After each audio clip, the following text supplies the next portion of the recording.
bias a little bit more because I know sometimes some people get confused. Let's look for this example, right? Right now I'm on a 1 hour time frame. I'm gonna take this swing high, and let's just say that market is going above here. Most of the time, most people look at it as, okay, I'm above this high, I want to start taking sells because market is above this high.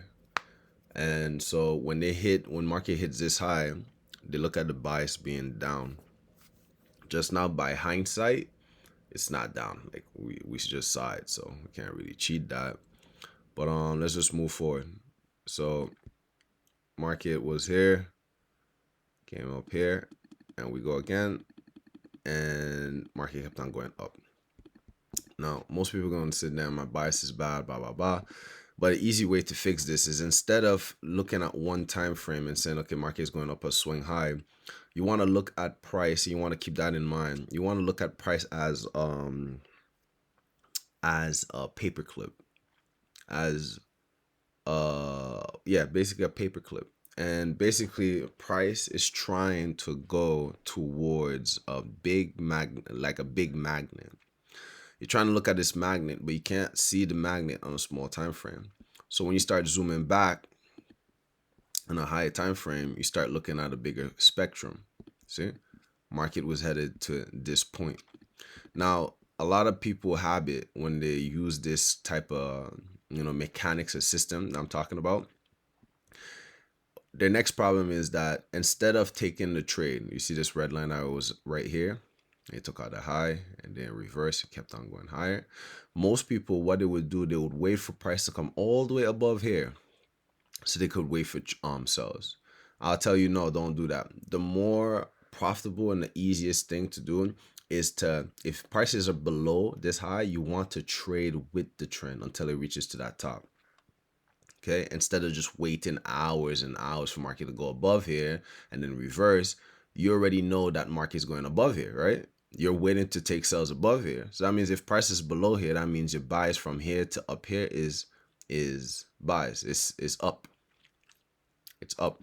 So this is just a little trick, because I know a lot of people be like getting confused and biased and stuff, but you have to see the high time frame areas, the high time frame swing highs, and line it up with the momentum as well. Okay, but that's basically the best way I could actually explain for people.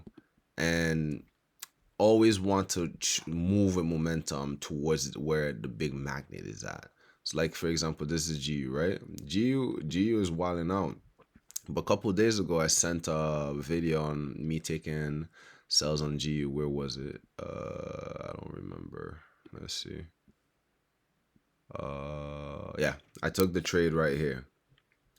I took this high. It was a short-term high, and I took the trade above here. See how I didn't hold on to the market? See how I didn't say that market is going to go to Timbuktu to the lows? I took a trade here, took my sell, and I jumped out. Someone was asking me if they could take buys. I said, I don't know if you're right or wrong, because you can potentially take buys. I wasn't just looking for buys because I was waiting for my trade to finish. But the whole time, market kept on going up. So it just depends on where you catch the move and how long you hold the move. This is why I don't hold the move for so long, because, well, what could happen is that you might hold a bias that you don't intend to hold the whole time, and you don't have the habit of switching your mindset, like switching the bias according to what the market is doing. So that's a skill you have to get good at, and that's switching time frames, looking at the time frame, resetting your charts. Because when I draw my stuff, I don't keep it the same way after a few hours. I change it according to what price action is doing. Okay, so I hope this helps you guys. Let's keep Musabi out.